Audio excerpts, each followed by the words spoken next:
আসসালামু আলাইকুম, শুভ সকাল। সবাইকে স্বাগত জানাচ্ছি আমার দেশ লিড নিউজে। সঙ্গে আছি আমি মাহবুবুর রহমান ইমন। আমাদের আজকের লিড নিউজের শিরোনাম, নিষিদ্ধ ছাত্রলীগকে অর্থদাতা 15 ব্যবসায়ী নজরদারিতে।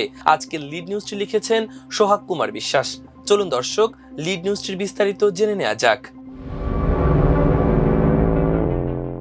চট্টগ্রামে বেপরোয়া হয়ে উঠেছেন নিষিদ্ধ ছাত্রলীগের নেতাকর্মীরা।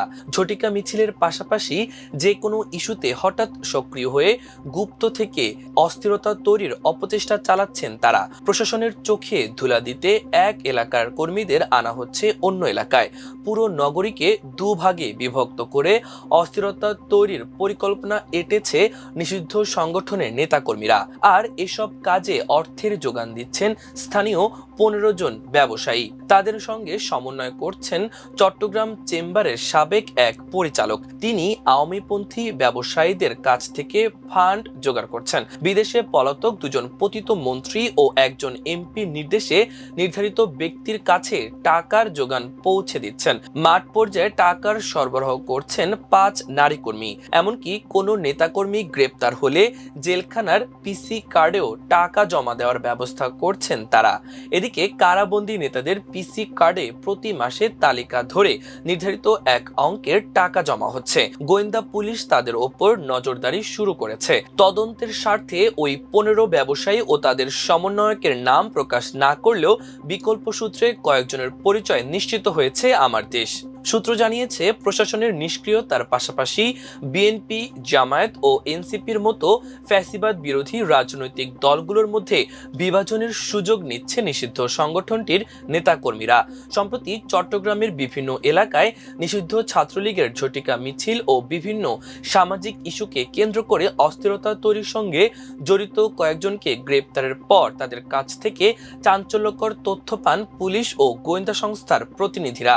সরকারের 2টি গোয়েন্দা সংস্থা ও পুলিশের কয়েকজন শীর্ষ কর্মকর্তার সঙ্গে কথা বলে নিষিদ্ধ সংগঠনটির ক্ষমতা ও আগামী দিনের নাশকতার কৌশল জানতে পেরেছে আমার দেশ। সূত্র জানায়, চট্টগ্রাম মহানগর এলাকাকে 2টি গ্রুপে ভাগ করে নাশকতার পরিকল্পনা এঁটেছে নিষিদ্ধ ছাত্রলীগ ও যুবলীগের কর্মীরা। মাঠ পর্যায়ে এই 2 গ্রুপের নেতৃত্ব দিচ্ছেন সাদমান ও জনি নামে 2 প্রশিক্ষিত ক্যাডার। বিদেশে পলাতক আওয়ামী লীগের পতিত মন্ত্রী মহিবুল হাসান চৌধুরী, নওফেল হাসান মাহমুদ ও সাবেক এমপি মহিউদ্দিন বাচ্চু এসব কর্মকাণ্ডের তদারক করছেন। পুলিশ জানিয়েছে, ঝটিকা মিছিলের ক্ষেত্রে 2 দিন আগে জায়গা নির্ধারণ করে একটি পক্ষ। ওই এলাকার জনসমাগম, টহল পুলিশের আনাগোনা, ট্রাফিক পুলিশের অবস্থান সবকিছু পর্যালোচনা করে মিছিলের সময় নির্ধারণ করে গ্রুপটি। এই গ্রুপের সদস্য সংখ্যা 3 থেকে 5 জন।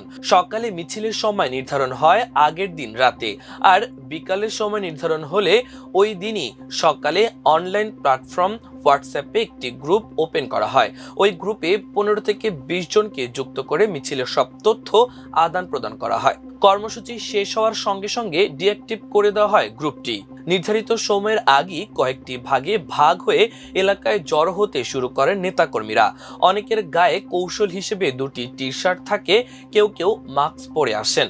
এর মধ্যে একজন ব্যাগে করে ব্যানার নিয়ে আসেন। নির্ধারিত সময়ে ব্যানার বের করেই মিছিল শুরু করা হয়। এই মিছিলকে 3টি ভাগে ভাগ করা হয়। এক পক্ষ আগে থেকে পুরো এলাকার চারপাশে বিভিন্ন চায়ের দোকানে অবস্থান নিয়ে রেকি করার কাজ করে। ওই এলাকায় পুলিশের মুভমেন্ট কেমন আছে ও সাধারণ মানুষের গতিবিধি নজরদারি করে। মিছিলে অংশ নেওয়া ক্যাডাররা জনতার প্রতিরোধের মুখে পড়লে পাল্টা মব তৈরির প্রস্তুতি থাকে গ্রুপটির।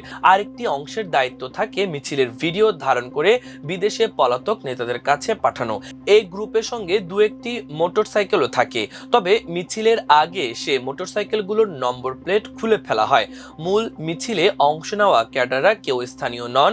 আশপাশের উপজেলা এমনকি দুর্গম পাহাড় থেকে নেতাকর্মীদের এনে জড়ো করা হয় নির্ধারিত এলাকায়। হঠাৎ করে ঝটিকা মিছিল শেষে গায়ের পোশাক বদলে এলাকা ছাড়েন তারা। গত সোমবার সকালে নগরীর জিএসসি ও বুধবার দুপুরে অক্সিজেন এলাকায় সবচেয়ে বড় মিছিল বের করেন নিষিদ্ধ ছাত্রলীগের নেতাকর্মীরা। সোমবারের মিছিলের পর থেকে মঙ্গলবার বিকাল পর্যন্ত দিনভর বিভিন্ন এলাকায় অভিযান চালিয়ে 68 জন গ্রেপ্তার করে পুলিশ। তাদের মধ্যে 6 জন এসেছেন খাগড়াছড়ির গুইমারা এলাকা থেকে। তারা সেখানকার এলাকার যুবলীগের সক্রিয় কর্মী ও সমর্থক। গত রোববার বিকালে সাংগঠনিক সিদ্ধান্তে তারা চট্টগ্রামে আসেন। মুরাদপুর এলাকার একটি সস্তা হোটেলে রাত যাপন শেষে সকালে জিসি মোড়ের MES কলেজের সামনে অবস্থান নিতে শুরু করেন তারা। নির্ধারিত সময় মিছিল শেষে নিজেদের পরিহিত ডাবল টি শার্টের একটি করে খুলে ফেলে এলাকা ছাড়েন তারা। দুপুরের পর খাগড়াছড়ি ফিরে যাওয়ার সময় পুলিশ তাদের গ্রেপ্তার করে। সিএমপি দক্ষিণের উপ পুলিশ কমিশনার আমিরুল ইসলাম জানান, শুধু সোমবারের মিছিলেই নয়, এর আগেও একাধিকবার নগরীর মিছিলে অংশ নিতে আসা জেলার বিভিন্ন এলাকার নেতাকর্মীদের গ্রেপ্তার করা হয়েছে। একবার লেগুনা গাড়িতে আসা 12 জন ও আরেকবার প্রাইভেট কারে সীতাকুণ্ড থেকে আসা 3 জনকে গ্রেপ্তার করা হয়। কিন্তু সোমবার জিসি মোড়ে সবচেয়ে বড় মিছিলের পর বিষয়টি গুরুত্বের সঙ্গে বিবেচনা করা হচ্ছে। একদিনে 68 জনকে গ্রেপ্তারের পর তাদের কাছ থেকে গুরুত্বপূর্ণ তথ্য পাওয়া গেছে উল্লেখ করে সিএমপির উপ পুলিশ কমিশনার জানান, তথ্যগুলো যাচাই বাছাই করা হচ্ছে। কারা নেপথ্যে থেকে এসব মিছিল অর্গানাইজ করছে, কারা অর্থের যোগান দিচ্ছে, সবকিছুই চিহ্নিত করা হয়েছে। দ্রুত সময়ের মধ্যে ব্যবস্থা নেওয়া হবে। তিনি জানান, নিষিদ্ধ সংগঠনের নেতাকর্মীরা বিভিন্ন ফরম্যাটে গুপ্ত থেকে নগরীকে অস্থির করার প্রস্তুতি নিয়েছে, কিন্তু পুলিশের প্রস্তুতি তাদের চেয়ে বেশি। গোয়েন্দা পুলিশের একটি সূত্র জানিয়েছে, সাবেক মন্ত্রী ইঞ্জিনিয়ার মোশাররফ হোসেনের জানাজাকে কেন্দ্র করে ছাত্রলীগ যুবলীগের শোডাউন ও সম্প্রতি অনুষ্ঠিত বেশ কয়েকটি ঝটিকা মিছিল পর্যবেক্ষণ করছে তারা। এরই মধ্যে নিষিদ্ধ সংগঠনটির সক্ষমতা সম্পর্কেও একটি প্রতিবেদন তৈরি করা হয়। সবচেয়ে শঙ্কার বিষয় হলো, নিষিদ্ধ সংগঠনটির অর্থের সাপ্লাই চেইন এখনো অক্ষত রয়েছে, আর এ কারণেই দিন দিন শক্তিশালী হয়ে উঠছে তারা। ঝটিকা মিছিলের পাশাপাশি যে কোনো ইস্যুতে নিজেরা ভাগ হয়ে সাধারণ মানুষের মধ্যে মিশে অস্থিরতা তৈরির অপচেষ্টা করছেন তারা। বিশেষ করে সম্প্রতি নগরীর বাকুলিয়ায় একটি শিশু ধর্ষণকে কেন্দ্র করে অভিযুক্ত ধর্ষককে গ্রেপ্তার করতে গেলে সাধারণ মানুষের সঙ্গে মিশে অস্থিতিশীল পরিস্থিতি তৈরি করা হয়। পরে তদন্তে দেখা যায়, আওয়ামী লীগের লোকজন সাধারণ মানুষের আবেগকে কাজে লাগিয়ে পুলিশের মনোবল ভাঙতে রাতভর চোরাগোপ্তা হামলা চালায়। এছাড়া সম্প্রতি সিটি কলেজে জুলাই বিপ্লবের গ্রাফিতি মোছা নিয়ে সংঘর্ষে জড়ান ছাত্র শিবির ও ছাত্রদলের নেতাকর্মীরা। এই সংঘর্ষে উভয় পক্ষের বেশ কয়েকজন নেতাকর্মী আহত হন। তদন্তে জানা যায়, ছাত্রলীগের ঘাঁটি হিসেবে পরিচিত সিটি কলেজে ছাত্র শিবির ও ছাত্রদলের সংঘর্ষের কলকাঠিও নাড়ে নিষিদ্ধ ছাত্রলীগের ক্যাডাররা।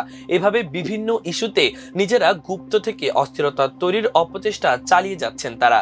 সূত্রটি জানায়, নিষিদ্ধ সংগঠনটির অর্থের সাপ্লাই চেইন এখনো শক্ত অবস্থানে, আর সেটা কারাগারে বন্দী নেতাকর্মীদের পিসি কার্ড পর্যবেক্ষণ করলেই বোঝা যায়। যে কোনো চিহ্নিত নেতাকর্মী গ্রেপ্তার হলে ওই দিনই তার পিসি কার্ডে নির্দিষ্ট পরিমাণ টাকা জমা হচ্ছে। টাকা শেষ হওয়ার আগে আবার নতুন করে টাকা জমা হচ্ছে। এছাড়া উৎসব পার্বণের আগে গ্রেপ্তার নেতাকর্মীদের সবার নামে একই অ্যামাউন্টের টাকা জমা হয়। 2-3 জন ব্যক্তি নির্ধারিত দিনে এসে জেল গেটে তালিকা ধরে পিসি কার্ডে টাকা জমা করে যায়। সম্প্রতি এই বিষয়টিও নজরে এসেছে গোয়েন্দাদের। এসব টাকার যোগান আসে আওয়ামীপন্থী কয়েকজন শীর্ষ ব্যবসায়ী ও ঠিকাদারদের কাছ থেকে। এমন 15 জন ব্যবসায়ীকে নজরদারির আওতায় আনা হয়েছে বলে জানা গেছে। তবে তদন্তের স্বার্থে তাদের নাম প্রকাশ না করলেও বিকল্প সূত্রে কয়েকজনের নাম জানতে পেরেছে আমার দেশ। তাদের মধ্যে অন্যতম ডোনার পটিয়ার সাবেক উপজেলা চেয়ারম্যান ও ঠিকাদারি প্রতিষ্ঠান রয়্যাল অ্যাসোসিয়েটের মালিক দিদারুল ইসলাম। অন্যদের মধ্যে রয়েছেন সমতা শিপিং এর মালিক আজিজুর রহমান, বড় তাকিয়া গ্রুপের পরিচালক নিয়াজ মোর্শেদ এলিট, সাবেক সিডিএ চেয়ারম্যান ওয়েল গ্রুপের মালিক আব্দুস সালাম, KSRM গ্রুপের পরিচালক শাহরিয়ার জাহান রাহাত, চট্টগ্রাম চেম্বারের সাবেক পরিচালক সাবেক ছাত্রলীগ নেতা ওহিদ সিরাজ স্বপন, এশিয়ান গ্রুপের পরিচালক গার্মেন্টস ব্যবসায়ী সাকিব আহমেদ সালাম, বনফুল গ্রুপের MA মোতালেব ও স্মার্ট গ্রুপের মুজিবুর রহমান। এর বাইরে আরও কয়েকজন ব্যবসায়ীকে আওয়ামী লীগের ডোনার হিসেবে নজরদারিতে রেখেছে গোয়েন্দা পুলিশ। রাজনীতি বিশ্লেষক অ্যাডভোকেট জিয়া হাবিব আহসান জানান, আওয়ামী লীগের মতো এত বড় একটি নিষিদ্ধ শক্তিকে মোকাবেলা করতে পুলিশের যে আন্তরিক সক্রিয়তা থাকার কথা ছিল তা নেই। কারণ প্রশাসনকে দলীয়করণ করতে গিয়ে যোগ্য কর্মকর্তাদের মূল্যায়ন করা হচ্ছে না। এর বাইরে এখনো প্রশাসনের মধ্যে ঘাপটি মেরে থাকা ফ্যাসিস্ট অপশক্তি সক্রিয় আছে। এই মেসেজটি নিষিদ্ধ সংগঠনটির প্রতিটি নেতাকর্মীর কাছে আছে, আর এ কারণে তাদের মনোবল অনেকটা চাঙ্গা। দাঙ্গা। যেসব নেতাকর্মী গ্রেপ্তার হচ্ছেন সপ্তাহ না পেরোতেই অধিকাংশ জামিনে বেরিয়ে যাচ্ছেন।